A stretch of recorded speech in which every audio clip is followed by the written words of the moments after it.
வணக்கங்க. நம்ம சேனலுக்கு நீங்கள் புதுசுனா மறக்காமல் நம்ம சேனலை சப்ஸ்கிரைப் பண்ணிக்கோங்க. பிடிச்சிருந்தா லைக் பண்ணுங்கள், ஷேர் பண்ணுங்கள்.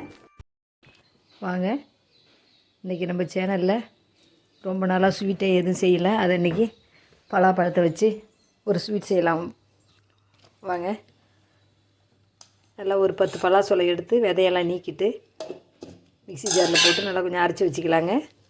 இப்போது அடுப்பில் ஒரு கடாயில் நல்லா 2 டேபிள் ஸ்பூன் அளவுக்கு நெய் விட்டு முந்திரி வறுத்துக்கலாங்க. முந்திரி திராட்சை இருந்தால் வறுத்துக்கலாம்.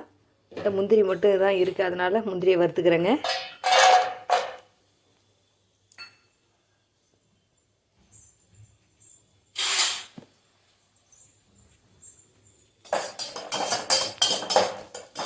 முந்திரி நல்லா வறுபட்டு போச்சுங்க.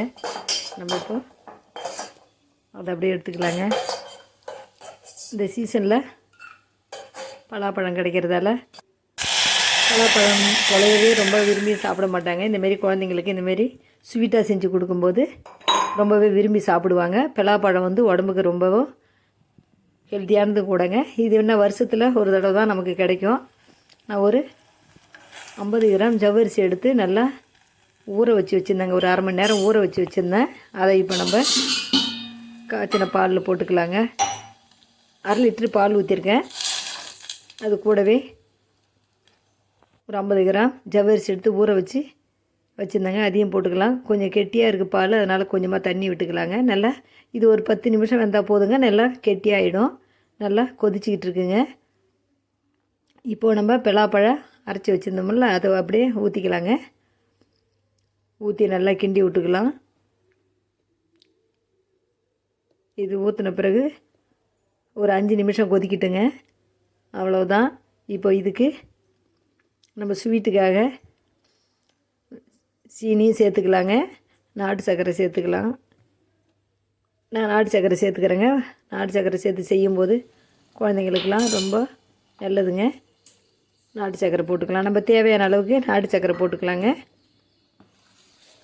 போட்டுட்டு நம்ம அடுப்பை இனிமேல் ஆஃப் பண்ணிடலாங்க. அதுலேயே கரைஞ்சிரும் நாட்டு சர்க்கரை. இப்போது நம்ம வறுத்து வச்ச முந்திரியை கொட்டிக்கலாங்க. முந்திரியை கொட்டி கிளறி விட்டுக்கலாங்க. இப்போ நம்ம அடுப்பை ஆஃப் பண்ணிட்டோம். கொஞ்சம் அரி கிளறி விட்டுட்டு ஏலக்காய் பொடி கொஞ்சமாக போட்டுக்கலாங்க. வாசனைக்காக ஏலக்காய் பொடி போட்டுக்கலாம். கொஞ்சமாக டேஸ்ட்டுக்காக ஒரு பிஞ்சு அளவுக்கு உப்பு போட்டிருக்கேன். எல்லாத்தையும் போட்டு நல்லா கிளறி விட்டுட்டு நம்ம அப்படியே கொஞ்சம் நேரம் மூடி வச்சிருந்தோம்னா நல்லா இன்னும் கெட்டியாக வந்துடும் பாருங்கள். இப்போ பாருங்கள், நல்லா ரெடி ஆகிடுச்சு.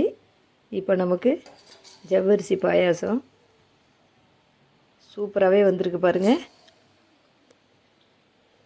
இது அப்படியே ஒரு கிண்ணத்தில் போட்டு பிள்ளைங்களுக்கு கொடுத்தோம்னா நல்லா அருமையாக சாப்பிடுவாங்கங்க குழந்தைங்கள்லாம். இப்போ நமக்கு ஜவ்வரிசி பாயாசம் ரெடி.